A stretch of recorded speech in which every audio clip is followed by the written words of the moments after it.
I wrote you when I finished it, the Household War for the Cosmos. I get it. I like them both. I plugged them both this weekend in Apologia. Nice. Yeah. Well, thank you very much. I did, actually. Great. But I mean, it's stuff that nobody. I mean, you point this out, but nobody in our culture is getting it anymore. Nobody's teaching on this. Nobody's explaining these basic things. Right. Yeah. And I honestly don't know of a better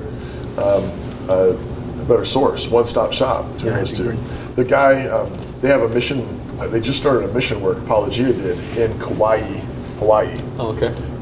It's been going on for a year and a half now. Yeah. They just sent a new guy there. And he was telling me he's doing a sermon series based on your book. Wow. So that's great. Zach. Fantastic.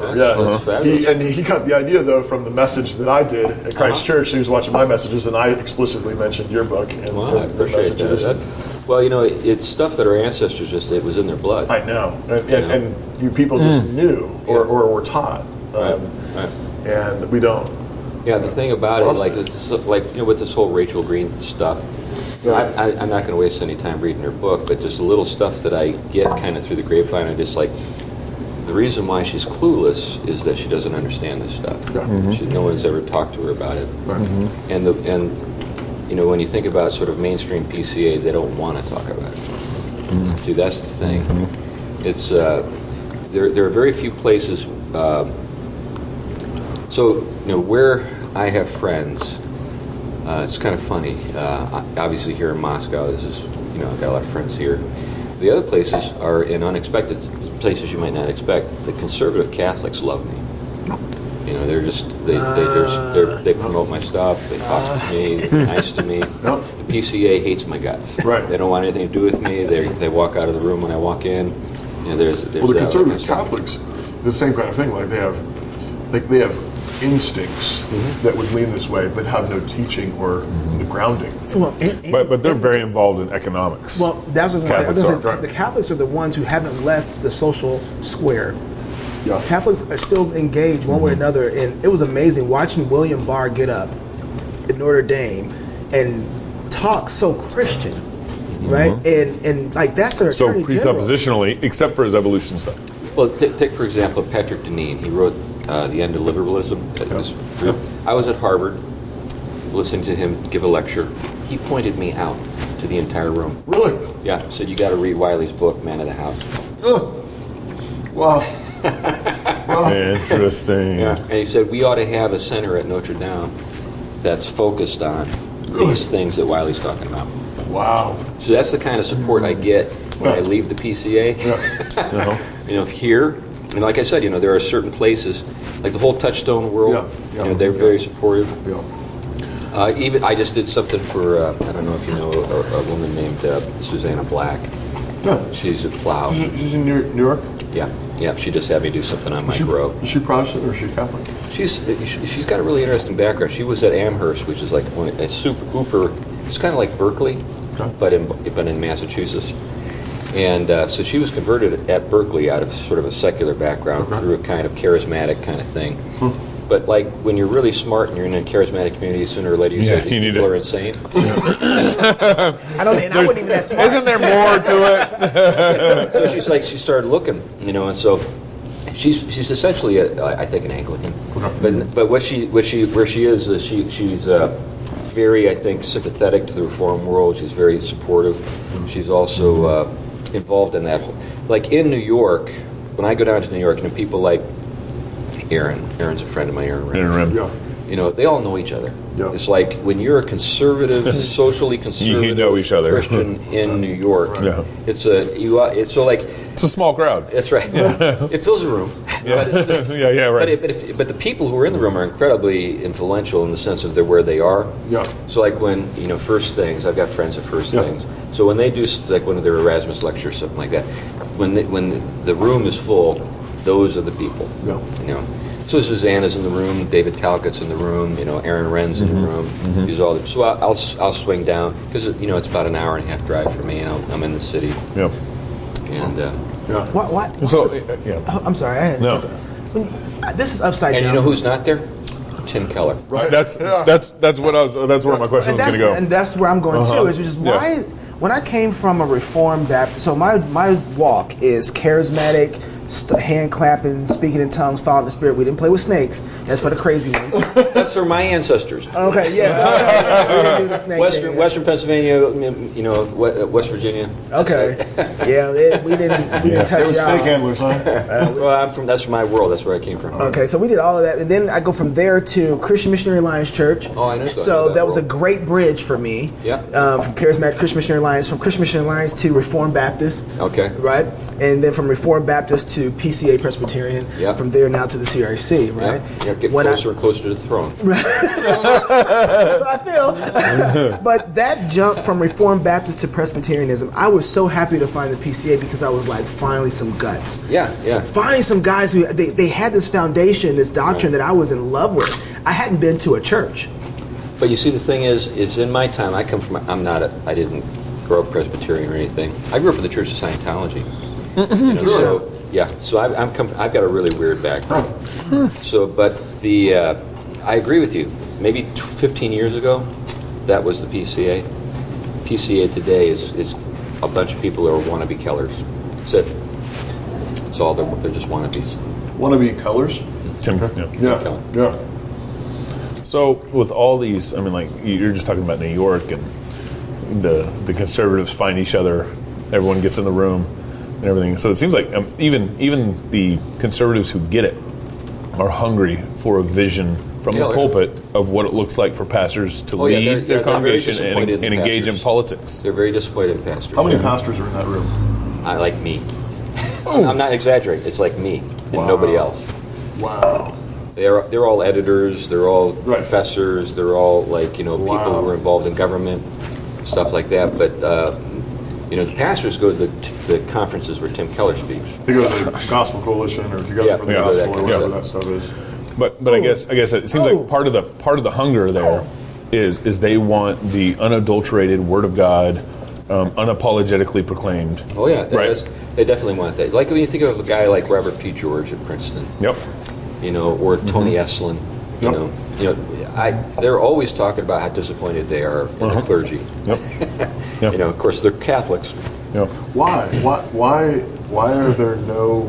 Where are the pastors? I mean, why are they only at the Keller conferences? Because they really do believe that being nice is going to save the world.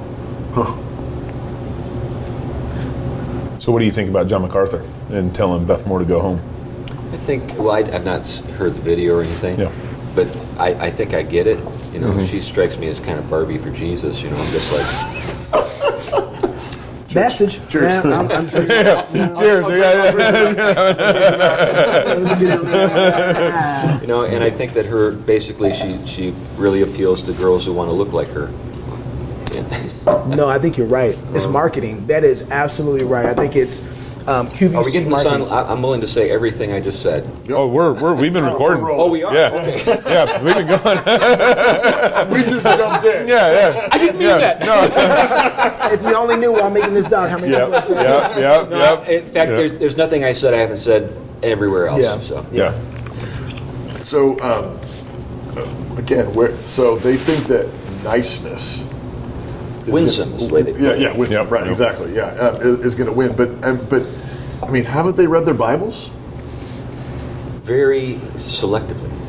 They've screened it. Yeah. But look at Keller, though. One of the favorite. I'm sorry to cut you off, go ahead. But one of the favorite things that they love to quote, or one of the favorite verses they love to quote: "All things to all men, by all means win some." Yeah. So that just leaves that's like a Trump card. That's right, and that's like 8 lanes coming out of New York City. You got so much space in that, that you could do anything you want and say, "I'm trying to be winsome," or "I'm trying to be all things to all people," and so you just, for example, when I did U of I, when I did that, that talk, there is not a single RUF Reformed University fellowship that in America that would have sponsored that.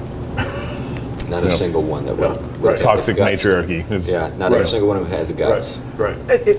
Part of the appeal is that Christians have suffered from the signs of success. They haven't really had it. Right? When you look at the PCA, their denomination has been dwindling for a long time, and they've been looking for a while for how do we become commercial. And Keller's that hero. Not as just a hero, but where he did it at. In New York. Where you shouldn't be able to do it. Here's the thing. You know, if you've ever been to Manhattan, Manhattan is very deceptive. They're mostly kids from Iowa. They're people who are from other places. They want the big city experience. They want the big city experience. They're in Manhattan. So if you're in the Lower East Side, the Upper East Side, the Upper West Side, you can count on the fact that these are people from someplace else. They're from Iowa or Florida or whatever. The real New Yorkers grew up in Brooklyn or the Bronx, in places like that. And that shtick doesn't work there. Oh, really? Now that's unique. Because the common thing that you hear is from Tim Keller and that world is that I'm reaching New York. Now, and really, what he's reaching imports. Middle America. He's reaching people who are expatriates, who are from other places, who are longing for coolness. They're longing for coolness, and which is probably why they're in Manhattan. Yeah, already. Yeah, right. They want to be cool. I need to get my town is not cool. My parents aren't as fun. Right. I need to go to New York and with all the bling and lights and blitz and everything. Now, don't get me wrong. I go down to New York. I have a great time. I like going down there. It's an hour and a half drive for me. I go down there maybe 3 or 4 times a year. Whenever I get a chance, I enjoy it. I was down there not too long ago at the Erasmus lectures, with first things and stuff like that. So, so I've got friends in the city and I enjoy it. But, I did urban ministry for a decade in Boston. And the people I know who are the old school urban ministry people, they're not impressed with Keller. Huh. Why not? Because of the things I just kind of described. Because he's not actually reaching the people in the city. He's not actually reaching the city. Now the city has changed. There's been a lot of things that have happened. Like when I first got into urban ministry, nobody wanted to live in the city. Right. I remember Times Square back in the day when they were making movies like Escape from New York. Yeah. Right. I was there. I remember times when I would walk through the combat zone in Boston, I'd be propositioned like 7 times in a block. Yeah. Mm-hmm. Wow. That kind of world. Wow. And I'd be in Times Square, same kind of thing. Now we're getting that back. The current mayor is nostalgic for that period, I guess. Yeah. So it's kind of coming back. Days. But that world, that I knew was the world that a lot of the urban ministry guys that I knew from back in the day, they were in that world, and the people who for me have street cred in that world, oftentimes were people who were not looking for any kind of attention or any kind of support financially or anything from somewhere else. The real hustlers, right? Yeah, the good guys. So for example, if you go into a lot of back in the day, and I think it's still true today in some of these churches, but you would never know about them in suburbia. But if you go into Philadelphia and go to Christian Stronghold Baptist Church, you would find a church with about 3,000 people, and the church has no debt. They've had like 4 or 5 different building programs, paid everything cash. These are people, like in inner city Philadelphia. Huh. So I remember one time, this is fun. This was like back in like 1992 or 93. Right. I was at his church, Willie Richardson. I don't know if he's still alive there now. Huh. But so it was a church made up of a lot of buppies. So you had a lot of black urban professionals, but also a lot of folks from the neighborhood. And there was a really strong emphasis on family and men. Yeah. Real strong emphasis on men and the need for particularly black men to provide the leadership in their homes and that kind of stuff. It was a very, very positive environment. Yeah.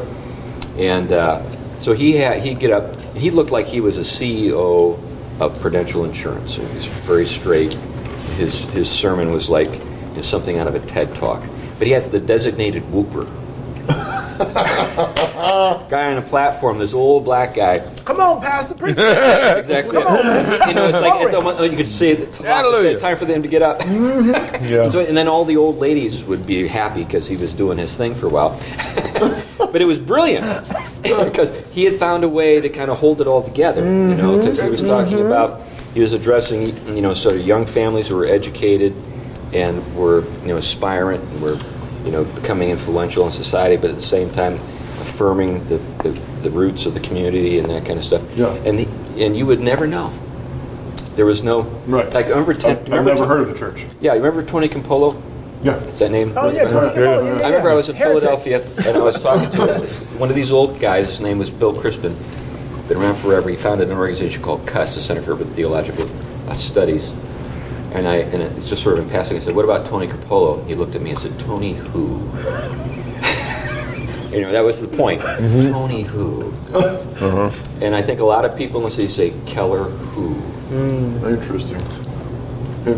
So, you got to be in the scene to kind of get what's really going on. Mm-hmm. You can't just rely on the media. You can't rely on the Christian industrial complex, Big Eva or any of that kind of stuff to know the truth. You got to get on the ground and get to know that. Like here in Moscow, the situation on the ground is different than what people think it is.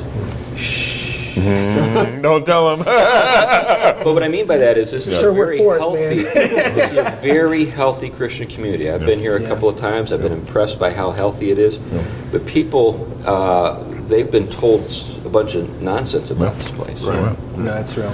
It seems to me like because pastors have been so influenced by culture, that's what's seeping into the churches as opposed to pastors trying to influence culture. Yeah, we're getting it backwards, and of course, ultimately it's the church we believe influences culture. But right now we're getting the backwash. Backwash, yeah, because there's not enough pressure going out.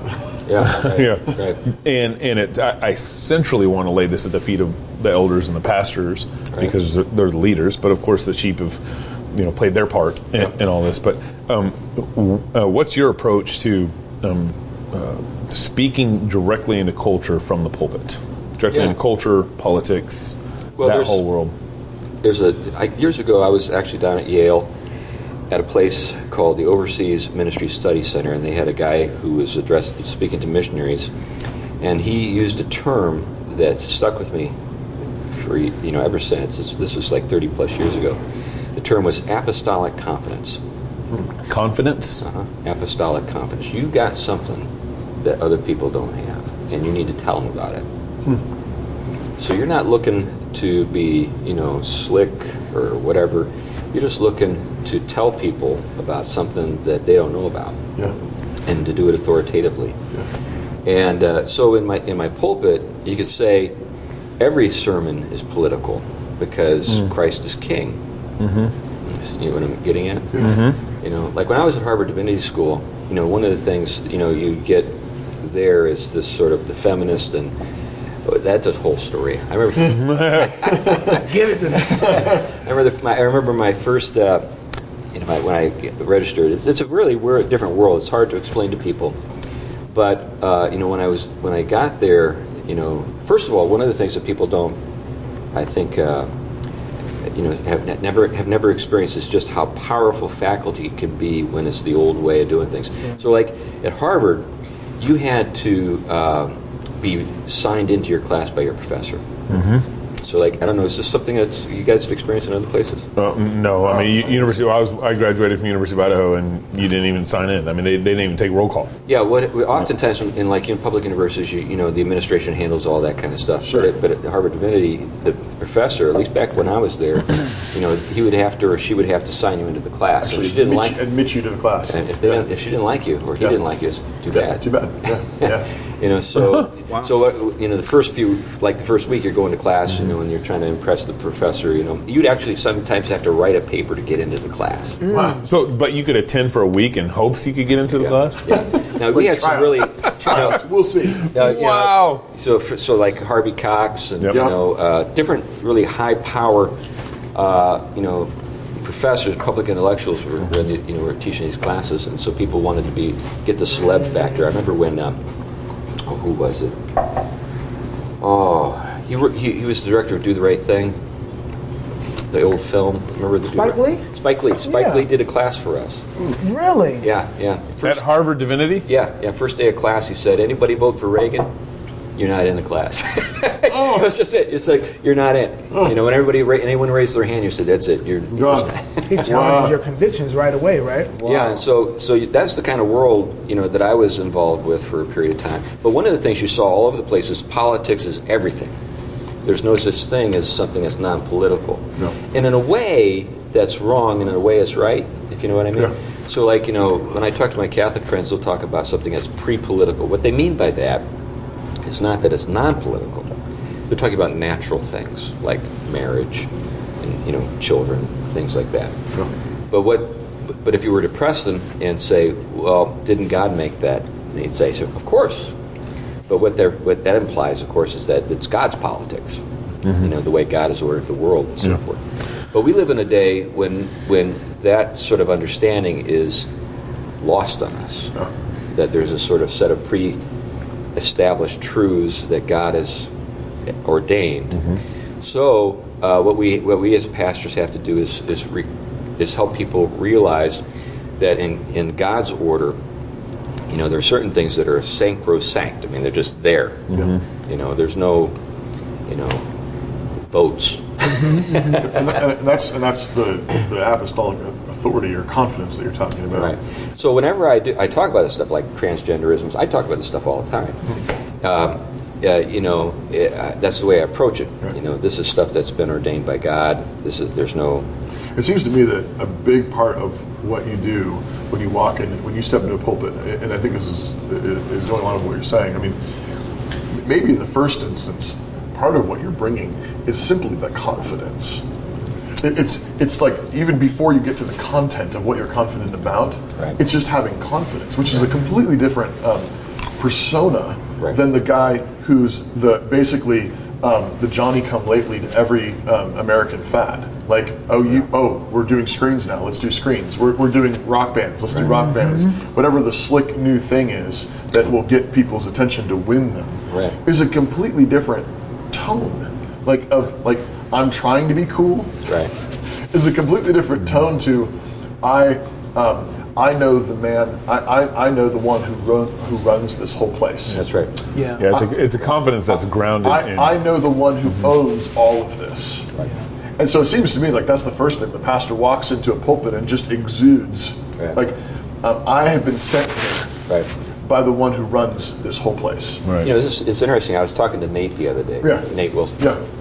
He's talking about this documentary they did on animal life. I can't remember what's the name of this. Riot in the Dance. Yeah.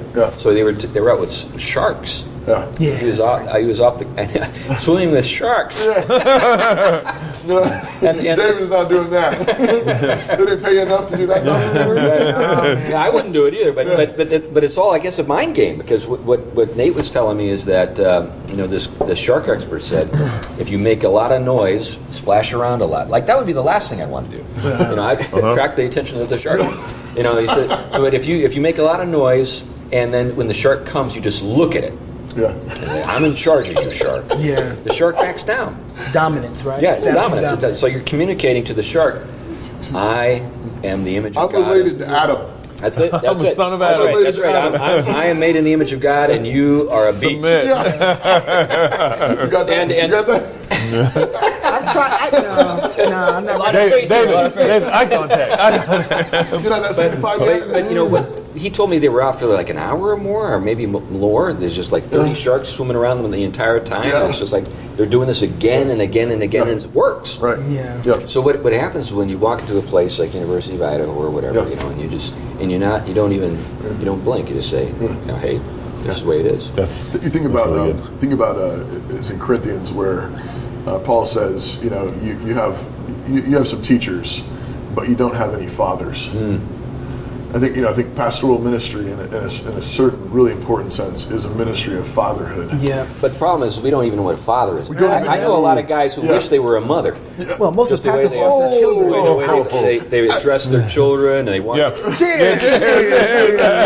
they want to be loved. They want to be they want to nurture. But isn't that whole like we want to win like people and we want to be nice? Yep. Isn't that basically the church trying to be maternal?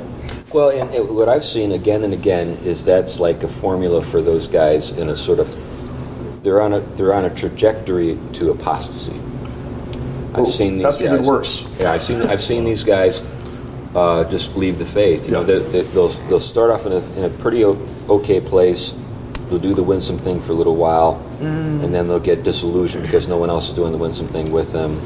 then they hate their Or because brothers and Winston sisters. doesn't work. Winston doesn't work. Yeah. Next thing you know, they're working for the other side. Yeah. Well, the Winston thing is hard too. I mean, have you ever listened to one of those sermons from Stephen Furtick or T.D. Jakes? Those are hard to do. The gymnastics that you have to do Oh, right. in those sermons constantly Right. is hard work. Right, And right. if that's what it's going to You got writers. They have writers. Right. Well, you got multiple writers for your sermon prep. Sure, but I mean, Yeah. even so, it's like the writers are struggling too. Like they can, so it's hard to do. Now, this is different than sort of the love that we should have for people who don't know the Lord. Sure. Sure, I was just absolutely. with Jim Wilson today, Yeah. Doug's father, Yeah. and he was telling us story after story after story of how he had witnessed to somebody and they'd come to Christ and Yeah. how important It's it is to love incredible. somebody. Yeah. Yeah. And so that's different. But it's a genuine love. It's a true love, and I think in the way it's supposed to be is a man who loves. It's more like a fatherly love. Yes, right. And we just hung out with John. I was just thinking about Barros. Barros. This gentleman down in Florida who's been doing full-time 15 years. ministry in front of an abortion clinic in Florida. Wow. Every single day. Wow. Like all day long, I Yeah. think is what I get. As long times for the day. He's like a missionary basically Right, to this right. Planned Parenthood or whatever it is, the abortion Right. clinic. He was very close friends with R.C. Sproul. Okay. Went to R.C. Sproul's church. Right. And in fact, the very last what was it called? Renewing Your Mind Your was Mind. the Sproul Talked about John. daily radio show. Yeah. The very last recorded show that R.C. Sproul did, he thanked a number of people who had been really, influential in his life, and he was, people doing ministry and people that he loved and was appreciative of. And then the very last person he mentions, he says, but really, the person I think of the most is John Barros. Yeah, I get up off my knees. He says every morning I get up and I with my wife and I get on my knees and I pray for him. Wow. And the thing that he was telling us stories, talking about stories of the I mean, how many saves? I mean, he's hundreds. Over 2,000 saves. Over I think it 2,000. was. Yeah. Wow. Over Wow. 2,000 people that he's pleaded with Right. In the 15 years to of- not kill their baby, Yeah. and they've listened and saved their bababy. But he told the story of the very first time I think he went when he was kind of considering maybe doing it full time, and didn't really want to. Sure. And but he was there, called out to this gal. He says, "Just come sit down and talk with me for a little while." She comes and she sits down with him, and they talk for about an hour and a half. And at the end of the conversation, she just says, "Thank you so much. I'm not gonna do this." Leans over and kisses him on the cheek, and then keeps her baby. And it just struck me like, he's what, I don't know how old, is he 70 years old maybe? I don't know how old he is. about now. I don't know, I'd guess maybe in his 60s. Sorry, John. But the thing that struck me is he's being a father in a completely fatherless place. Yeah. Right. Where fatherhood is maybe the most mocked and scorned in our culture at an abortion clinic. And he's doing it in both ways too. And he does it both ways. Yeah, he's pleading with them in compassion. Don't do this. You'll regret this. There's somebody who can take your baby for you. But he also has hard words. We saw an exchange one with clip. this one clip with him, and there's a boyfriend with the girl, and he's saying, you're being a coward. The boyfriend's dropping his girlfriend off, And he's walking the boyfriend away. walks in the clinic and then walks out because he dropped his. And he calls him a coward. He says, "You're being a coward," and the boyfriend starts cussing him out and everything. He says, "No, you're being a coward," and the boyfriend kind of threatens him, and he says, "You won't do it." You're a coward. He says, "You're a coward. I know you won't do it." And he basically did. And he's in crutches. He's holding crutches up, saying, "You're a coward." but it struck me like Yeah. he's being a father. right. He's loving them, and at the same time, he's a brick wall. Like he wouldn't budge. Well, this gets us to the point of what does it mean to love? Yeah. Does love mean gooey feelings? Yeah. Does it mean the warm, glow? Does it mean the fuzz, the warm fuzzy, or does it mean the hard truth? Right. I think that's entirely lost on us. Right. We live in a culture now where I don't think because we don't believe in truth. All that's left is feelings. All That's that's it. left is the goo. If there's no truth, if there's no transcendent truth, then it's just goo. That's right, and that's why we're willing to countenance all kinds of craziness. Right. If right now, if you were able to get the reins of the PCA or Southern Baptist Convention, whoever, and you wanted to turn this ship, what would you If you were king for a day. If you were king for a day. Because I Say, think... what a glorious day I'd that say would is be. throw all the marketing crap out the window. Yeah. Just simply focus on the long game and just believe that the gospel is true and behave like it. You don't need to dress it up and all this stuff. I think a lot of them would think that they're doing that already. Like the church that I was at, they would feel like that's what they're already doing. I think you need to explain the long game. Yeah. What's the long game that would where you'd say, okay, that's the long game? Well, I think the long game is for one thing, it means generations. Okay. So it doesn't mean necessarily your church. In other words, when we used to send missionaries to places like India and so forth, there would be people who would go there and die and not see a single convert. Yeah. Right. And we just kept sending them, kept sending them. And now those are the places where we see tremendous growth. Yeah. That's what I mean by the long game. So it's if we're talking about bringing a message by its nature, because sin makes it difficult to accept or impossible to accept it with our own strength, we ought to expect that there's going to be rejection. But we just keep coming, we keep coming, we keep coming, we keep coming. So generations, though, I mean, that seems like that has to necessitate babies. Yes, you got to have I might be wrong here. No, but even just as an example, at our church, on Wednesday nights they would have the youth service, and then sometimes on Sunday nights they do a breakout. But if you went downstairs to see the service that was happening, it wasn't us. It was something else. The service with the youth, the separate service with the youth, was basically a Stephen Furtick service for the most part. The 3 points, the game, MTV with Bible verses. Yeah, absolutely. And I remember going to our pastor and said, guys, if they're not singing hymns and singing songs the way we sing upstairs, how are we going to maintain them in our culture? Right. Yeah, right. And you know what shocked me? It wasn't that they had an argument for me. It was the fact that they went, huh. Never thought of that. No. Don't do that. You're the one that's supposed to be teaching me. Don't you do that to me. You argue with me right now, mister. I want an argument while we're here. I don't want you to go, that's it. Yeah. Huh. And thought about that. A few minutes ago, I don't know if we caught this already on camera, but I just want to make sure you say it. You said Keller's church is a youth group. Right. What did you mean by that? Essentially, we've got a bunch of single people who are kind of pursuing their lives in a post-familial way. But basically, you've got single people in their 30s and 40s. No families. That's right. Now, that's not something that Keller invented. That's Manhattan. So, this is what I say to people. I'd like Redeemer better if it saw itself as a rescue mission. Okay. So like I used to work in a rescue mission. I preached to drunk guys, and that kind of stuff. And what we in the way we thought about, we didn't think, oh wow, we need more people living on the street for Jesus. We were trying to get them off. We're trying to get them off the street. So we're trying to do. Manhattan is like Disneyland. It's not real. It's really not. You think about what does it cost to live there. What a bizarre thing then to think we're going to transplant that to churches all over the country. Yeah, we're going to take Disneyland and sterile people, and we're going to spread it. Yeah.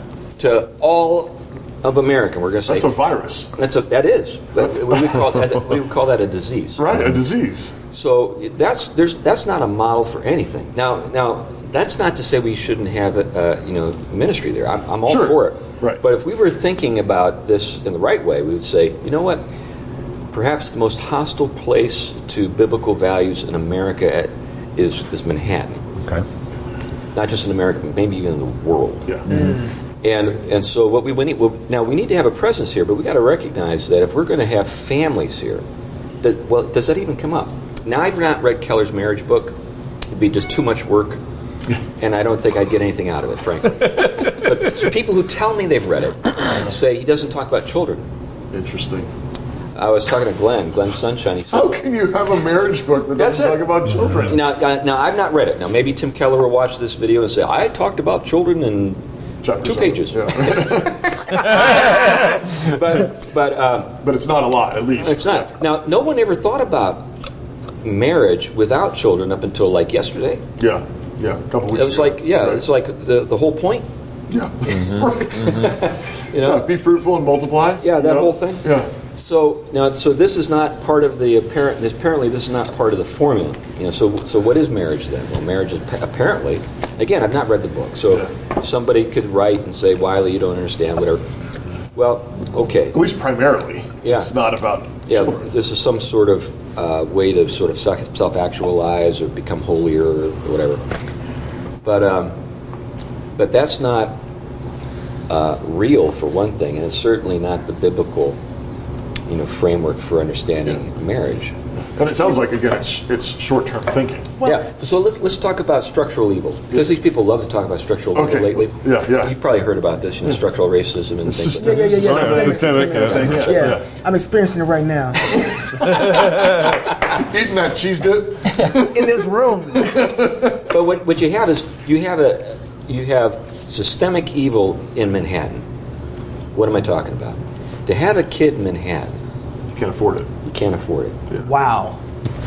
Now, there are people who have kids in Manhattan, but they're incredibly wealthy. Right. My wife is a music teacher. She has a friend who commutes twice a week to Manhattan to teach piano. Yeah. Why? Because those people are willing to pay They'll like pay. 10 times as much for a piano teacher as they're willing to pay where I live. Is Manhattan like China now or something? Manhattan is just an incredibly expensive place. Just. I mean, with the 2-kid policy or something, or like. Well, but this one's voluntary. Yeah. This is the voluntary no-kid policy. Right. Because now here's another sort of weird way it works. Now, if we think about sort of the state of the Catholic Church prior to the Reformation, we had a class of people who were the clerics, clergy, nuns and monks and all these other people, who were completely devoted to the church. They didn't have families, Right. and they would say that their vocation was such that they couldn't have families. And so Right. the Reformation, of course, comes in and addresses that and says, by the way, Peter was married. Just all this kind of stuff.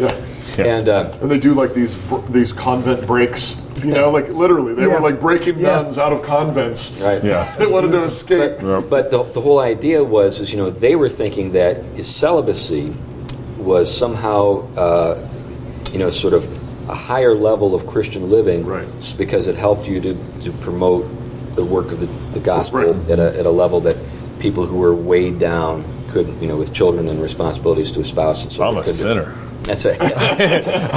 But now, I could never be a pastor in that climate. But what you have now is a sort of crazy, sort of reformed appropriation of this kind of thinking. Yeah. He's talking about revoice. Yeah. Exactly Yeah, right. revoice. That's So exactly what you got right. is this sort of thing where it's like, I'm celibate for Jesus too, but I'm serving, I don't know, Monsanto or some Madison Avenue or whatever, and I'm doing the work of the kingdom. Well, there's actually several books out talking about and promoting the theology of singleness. Right. Yeah, that's right. Yeah. Now, if you can't find a spouse and you really want one, I'm sorry. There actually are ways to address that. We can do that. I don't think you're going to get married though. Yeah, but that's the real thing. A lot of people don't want to. Don't get even married. want to. Yeah, Right. a lot of people don't want to. I look at my friends and they look at their list for a woman. Yeah, I'm like, who are you talking about? Well, you're right. the logic, there's that. Yeah, that's a big, I mean, that's a big problem. there are women out there. It strikes me, though, that we actually set ourselves up for this when we made children optional. Yes. So when we made children optional, we were already cutting the legs off of what marriage was and what marriage is for. But biblically, exegetically, you can't make a case in the Bible that children are optional. Right. The only way you can do that is if you're reading the Bible in such a way that marriage is optional. Right. Well, and a few years ago there was a book called Culture Making. Do you remember that book? Yeah. Kraut? I don't I don't remember. I read like 2 chapters and I put it down. And I couldn't pick it up again. I think that was Crouch, maybe. Anyways, when I read the book, I thought this is not about culture making. This is about being artsy. Ooh. That's all it was about. Yeah. I'm an artist. Winsome. Yep. I mean, winsome. Artsy, Winsome. That's right. So, but what is culture? Culture is cultivating, and what we're talking about is actually, things that help us to develop and nurture and prune and whatever human beings. Yeah. You have to have people. You have to have people for the culture. But if you want to culture is about making people. Right, exactly. Intergenerationally. You can't make culture if you're not making people. That's right. So what we're talking about here is not culture. We're talking about some kind of, I don't know, sideline or personal, sort of hobby. Chris, you can't even put words to it. What is happening? So you've written some on how central, how significant the family is in the purposes of God. You have a book, Household and the War for the Cosmos. Right. The War for the Cosmos? Right. I mean, really? Yeah. How so? Well, when we think about the cosmos, we usually think about Carl Sagan, or somebody like him. Right. Billions and billions of years. But the Greek word just simply means order. So the word world that we translate world, like in John 3:16, is cosmos. Cosmos. Yeah. So it's the order. So there's an order that God establishes. That's the world that God loves. And then there's a world that we establish, and that's the world that God hates. So like when we see passages that talk about do not loving the world. That's hatred toward God. Yeah. That's the world that we have made. Yeah. And the order that we have made. Sinful men have made. But the order that God has made, that's the order that God loves. And so that's the cosmos. Now, we have a microcosm in a household. It reflects the macrocosm, the cosmos. So like when we think about, when we talk about Christ and the church, we talk about the bridegroom and the bride. Right. Well, wouldn't you know it? At the microcosm, there's a bridegroom and a bride. Right? So like when we read Ephesians, we see the Apostle Paul, and at the very end talking about the household code, and everything. When wives submit to your husbands, as and so forth. Christ, the church submits. All this kind of stuff. Husbands love your wives as Christ loved the church. Right. All that stuff is there. Yeah. So with these things, it's not like Paul was saying, well, how should I say this? What kind of good What's metaphor? A good analogy? Yeah. Metaphor? It's not the way it works. No, as he takes a puff from his cigarette. I know, man. I'm going to get gritty. Here. That's what brings us in. Roman's really into marriage. I'll use that. I can relate to that. How can I be winsome about this? That's right. But that's exactly the framework or the lens through which most modern preachers see that. Yeah. They think that Paul is just pulling something out of thin air. It's something he said, I think I see something here. But it's just Paul. And it's reality. Like you're saying, like he's just saying, this is the way the world is. This is the way it is. Yeah. And if you want your household to reflect the cosmos, now you think about it this way. If it doesn't reflect the cosmos, if the larger order is at odds with the micro order, what does that mean for the micro order? You're in trouble. You're in trouble. You're dead. Yeah. It doesn't have it doesn't have any basis. You're going to lose to the big order. That's right. Yeah. So today, the way we think about the big order, we think about it like a machine. We think of it in mechanical terms, and or evolutionary terms, which is like a machine. Ultimately. That's right. Yeah. And so that is actually seeped into the household. So now people in their households think about just what they want out of them, and there's sort of conflict of interests and things like that. There's no sense of common good or common interest, no common life. So everybody's sort of at everybody's throat all the time, wanting to get what they want. Right. So, but that's a fantasy, because what you got there is an incorrect understanding of the cosmos, but it filters into the microcosm, the household. Right. So what we need is recover. So we can't have like healthy microcosms and a wacko vision of the cosmos. Right. We got to have these things in harmony. And this is not something that was at all out of, sort of step with the way people thought in the ancient world. This was the way they thought about everything. Right. And everything was sort of like, it was like Russian nesting dolls. I use that illustration a lot. Yeah. So you got the big, then you got the smaller, then the smaller, and the smaller. And even us at an individual level, the way the ancients would describe just us as people, we were a microcosm. So like if I look at you, Gabe, I'd say you're a microcosm of the cosmos. Like that picture of is it Da Vinci of the man, the human being kind of stretched out. Have you ever seen that picture of him?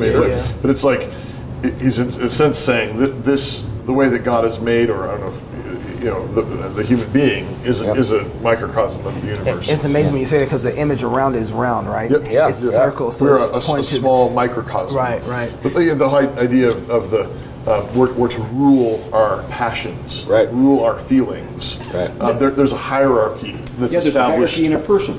in the person. That's right. So we've lost that. Yeah. That's why, in so many churches we're all about feelings, because we don't really believe that there's a hierarchy in the person. Right. In the age where everybody's trying to get power, it's amazing to me they're denying the very idea that God has given for power to exude from. And when we got done, my wife and I got done with your book, we said, I wish we would have had this before we got married, or right when we got married. Yeah. Because we had no idea how powerful our marriage was. Oh, yeah. Like a healthy marriage that reflects the cosmos is a sermon. Yeah. Your household is a living sermon. You're preaching.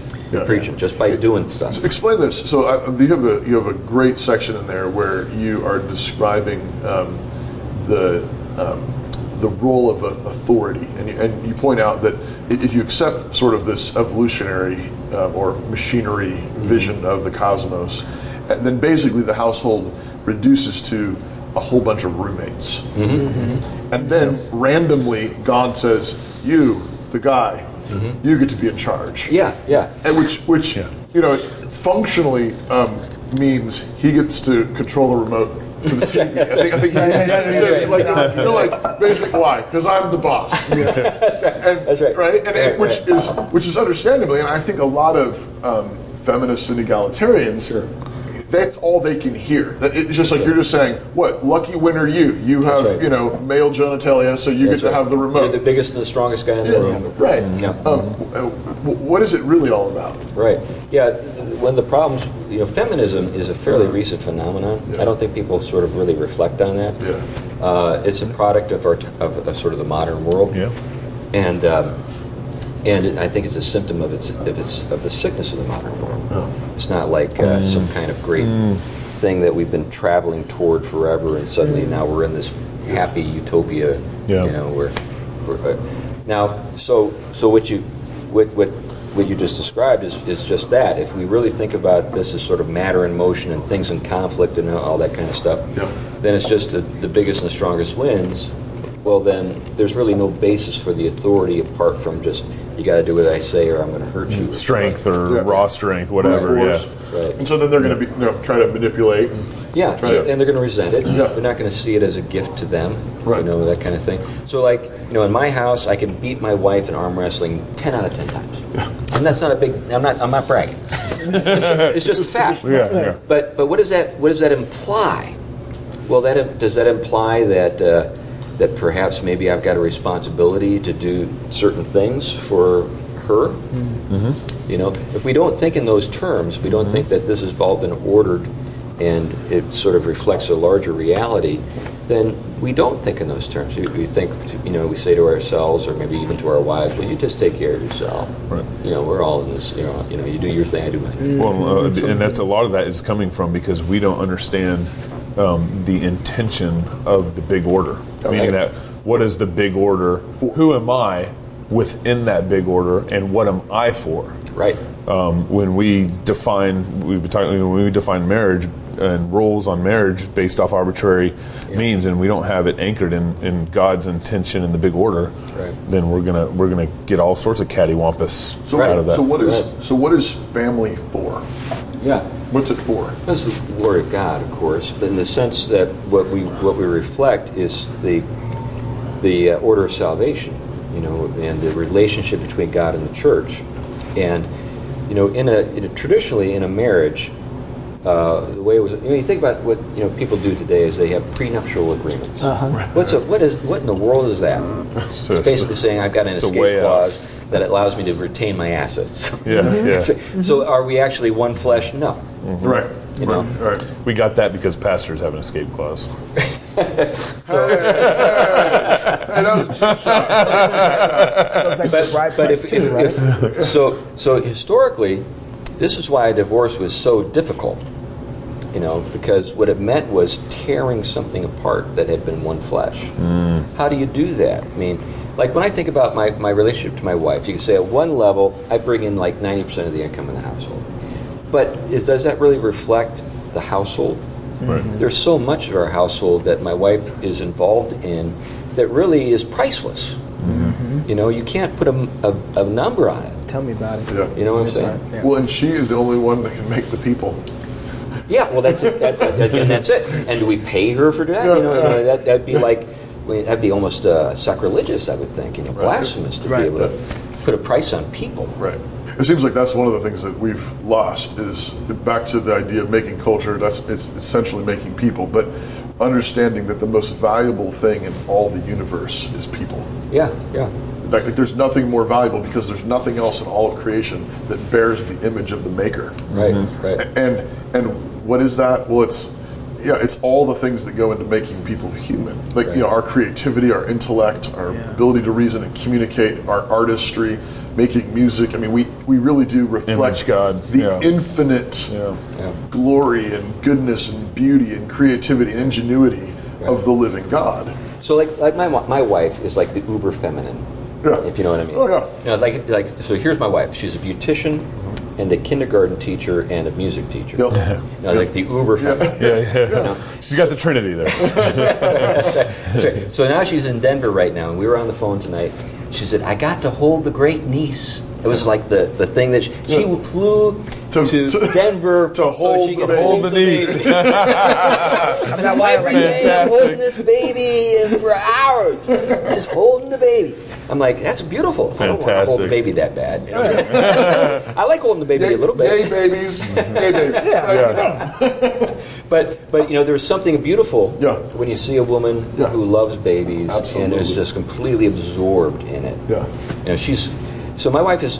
Does she care about whether or not people give her credit for that? No, No. no, or pay her for that. No, she's just there's something beautiful. The reward is in the work. That's it. Yeah, yeah, and so that job is glorious, and we've lost sight of that because we've lost sight of a long-term picture of what culture making actually is, and the man then we've lost a vision, pastors and men in general, of how powerful that is to raise a family, a number of children who then grow up, who are healthy, who are strong, who are intelligent, who love Jesus, and who have been trained to go into the world and invent and create and discover and build. Well, and you know, and just you know, when you think about my wife, and I get back to my wife. Yeah. Everyone loves my wife Yeah. except dykes. Yeah. Oh, sure. You know, so like old people love my wife, Yeah. little children love my wife, other women love my wife, I love my wife. Everybody loves my wife. Because she's a standing sign of what they were actually supposed to be. What they're supposed to be. Yeah, and she's also able to do things I can't do. Like for example, like when we get a new neighbor, my wife's over there with like the dish. Yeah. That's it. And they see her coming, they're like, "Come on in." They see me coming. Whoa! Yeah. Pastor. There's a guy with hair in his face. You know, It's a man. It's a man. Who knows what that guy's going to do? Exactly. He's dangerous. He's that shark. Yeah. You know, so people just get on their guard. But my wife, she just walks in the room and everybody's like, somebody we can talk to, someone we can, you know, trust, and someone we can, you know, like and stuff like that. People are like with me. They're like, maybe I'll like you after a little while. Do you think there's something in part of this coming from our culture? Part of what I felt like we've lost is the fact that I'm not going to get the glory in enough time in my lifetime. Giving your life to kids, giving your life to marriage. Yeah. Especially if you haven't had generational marriages that have been there before, or you know, so the blessing of God, and you see it over 3 or 4 generations of marriage. Like, wow, they got this thing going. Yeah, right. Someone who's not there, maybe 1 or 2 generations or in, or not even 1 or 2, they can look at it like, ooh, I'm going to be the one dying here. Right. Right, and it doesn't look appealing at all. And so the hard work, do you think that some of the hard work that it takes to raise children, you're like, I'm not going to get there, maybe they'll get there, good luck, I'll give them the best I can. Yeah. And so that might be part of it, because in our culture, divorce is just rampant. Yeah. So I think this is a short-term, long-term. Yeah. I think Right. Yeah. problem. Yeah. But I mean, Short-term glory rather than long-term Yeah. glory. But That's right. but is there? That's what I was going to. Is there something in the middle of that where it's like, but that's actually even effective now, even though there might be a payout that's bigger. Yeah. There's some glory in this now that we should be looking to as well, right? Like that's not. Yeah, well, like with my wife, I was just use this illustration of her with her great niece. Yeah. So obviously her niece, my niece as well. So this is my great niece. It's funny. I wasn't even thinking that. But for my wife, she's just completely in the moment. She's able to sort of enjoy the pleasure of loving this baby. Yeah. That's something that I think some people are better at than other people. Mm-hmm. So, Sure. I think some people maybe need a little extra encouragement, maybe a little extra, maybe they need an example. Yeah. Somebody they can look to and say, "Oh, wow, look That's what they've how you got." do it. Yeah. And then maybe there's some mentoring that can go on. So, like my wife is also like the queen bee of the pastors' wives in our area. Yeah. She's got like 30 pastors' wives that all kind of buzz around her all the time, looking for Right, advice right, and stuff right. like that. And my wife is one of the most unassuming and modest and humble women you'll ever want to meet. She's just that way. Boy, you're gonna get a huge hug when you get home. She'll never watch this. She's doing babies. She's doing bigger things. Yeah. It's like every once in a while she checks on me. What did you do today? Oh, okay, that's nice. I thought you were trying to get a big snake or something. She's so wrapped up in her stuff. I'm making brownies. These are for you, not the neighbor. That's right. It's never for me. I can vouch for this. We went out to dinner with Chris and his Marla, right? Right, And my wife and I did, and it was perfect timing. The Lord did it just perfectly because we were in the process of selling our house, and our basement flooded that day. Oh wow! And we had people staying in it. The Longshores were staying in it, and they're like, he's like, yes, there's water in the basement. We went over there, and we're like, oh, there's water in the basement. We're supposed to sell in a week, and then we're like, we got dinner, so we just ran over and had dinner with the Wileys, and it was beautiful. And your wife actually it was totally what we needed, and it was just such an encouragement to my wife. But the thing that I think we miss though is that work is cosmic. Mm-hmm. Yes, that's right. That work of encouragement and being a woman that God has made you to be, Holding babies, or being a baking man, brownies, or being the scary man who's protecting that woman. That's right. Who's providing for that woman. Right. Is we are cutting with the grain of the universe, the way we're made to be. Amen. And it's huge. It's long term. It's cosmic, and I think I go back to. Why is it? I mean, you're right. Feminism is a fairly recent thing, but you have in basically late 1960s, a very concerted effort, like explicitly, to take down the family, to take down men. Yep. And we now have actual records of people sitting in rooms planning this. Oh yeah, sure. Saying, we will go after the family. When I was at Harvard Divinity School, there were. When was that? What years? That was in like 96 through 97. Yeah. I would go down the hall and see on the bulletin board, announcements for meetings to infiltrate the Southern Baptist Convention. And they did it. Wow. See, this is the thing that people 97. don't. Yeah, this is not. Well, and I've got stories that go back farther than that. But that's the thing is I read. There's the people in those worlds are so naive. Yeah. Incredibly naive. In the SBC. Yeah. Well, not just them, but just all of us. And I think that when you. So one of the things is when you've lived in Cambridge or Manhattan or some of these places, and you go out into the rest of America and you say, you know what, this is what's coming, and they look at you and they're like, you got two heads. Yeah. And they can't accept it. They don't want to believe it. Right. And you say, but no, it's really coming. I could see this world that we're living in coming like in 1995, 94. We just can't believe people would be that wicked, though, right? That's part of it. I mean, they did this with the public schools. I mean, John Dewey explicitly said, we will have these public schools in order to get kids away from their parents and their pastors. Well, And their fathers, right? Especially because we don't want to make them like their fathers. And we need to get them out so that we can train them. Let me give you a couple stories. There's a guy. I've got a guy you got to have on the show. His name is Brian Kamaker. Okay. He's Jewish. Okay. He's the founder of Mass Resistance. I don't know if you've ever heard of it. I have heard of that. Yeah, Mass Resistance. He's the founder of it. Okay. So Brian asked me to help him out with something in Massachusetts called, this is where the term Mass Resistance comes from. Now it's nationwide. It sounds like a George Soros Antifa funded thing. Well, yeah. Mass Brian Resistance is about as far away from that as you can get. But, It wouldn't be so obvious, actually. but he has something called the Parents' Rights Initiative Okay. that he actually was able to get legislators in Massachusetts to take, and so it became a bill. And I was there at the the hearings, and in Beacon Hill in Boston when this was being considered. Yeah. And there were people from the public schools, teachers, people from the teachers union who were all against it. And I remember a guy who was a teacher. I can't remember from what school or anything like that, or even the subject, but he made that argument explicitly.